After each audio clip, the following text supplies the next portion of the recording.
what's happening. We didn't beat the Soviets. The Soviets lost because they didn't have an economic system that was viable.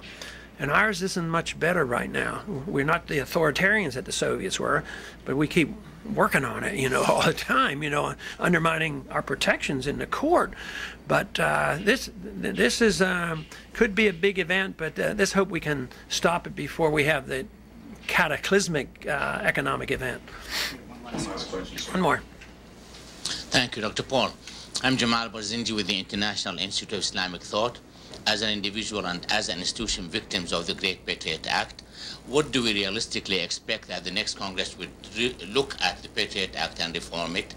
This is number one. Just another quick question, being the Muslim, Arab and Iraqi that you talked about, and knowing that our people in Iraq would never forget the great favors we're doing them by destroying the country, what do you suggest, honestly, to get our country out of the mess that we have created in Iraq? Okay, I'm sorry, I didn't get the first question. What would we do? What hope do we have that the next Congress would seriously look at reforming the Patriot Act? Oh, the Patriot Act and reforming it? Yeah. I think really remote, utterly remote. They might have a vote come up and tinker with it. But, you know, that is only half of it. Sometimes I wonder why they change the law, because when they don't want to follow it, they don't follow it anyway. You know, they just write a signing statement or an executive order. You know, the repeal of the Declaration of Emergencies, you know, in the Insurrection Act, that was passed through halfway secretly. That it made it very, very easy for the president to declare a national emergency.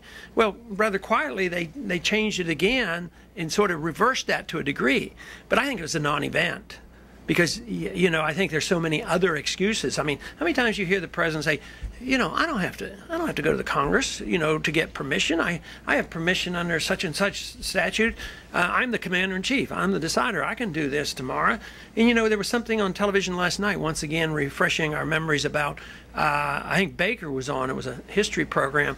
But I remember how annoyed I was in 1990 that, yeah, we have the authority. We have the authority to go into the Persian Gulf. But we'll ask Congress anyway. But we have the authority and we'll go, but we'll do it because they got the authority from the United Nations, you know, stuff like that.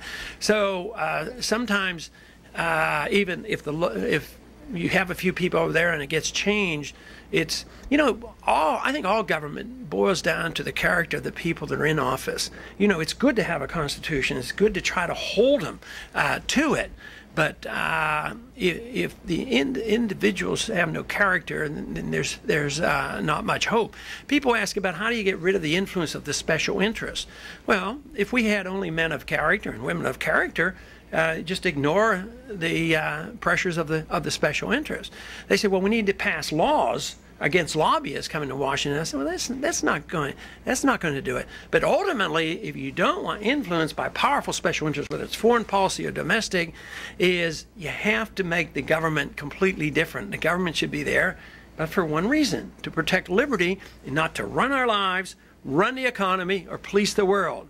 That is the kind of government I advocate. Thank you. Thank you. Ron Paul has served 10 terms as a Republican representative from the 14th District of Texas. He's currently running for the Republican presidential nomination and for re-election to the U.S. House. Congressman Paul is the author of numerous books, including A Foreign Policy of Freedom, Peace, Commerce, and Honest Friendship. For more information, visit house.gov/Paul.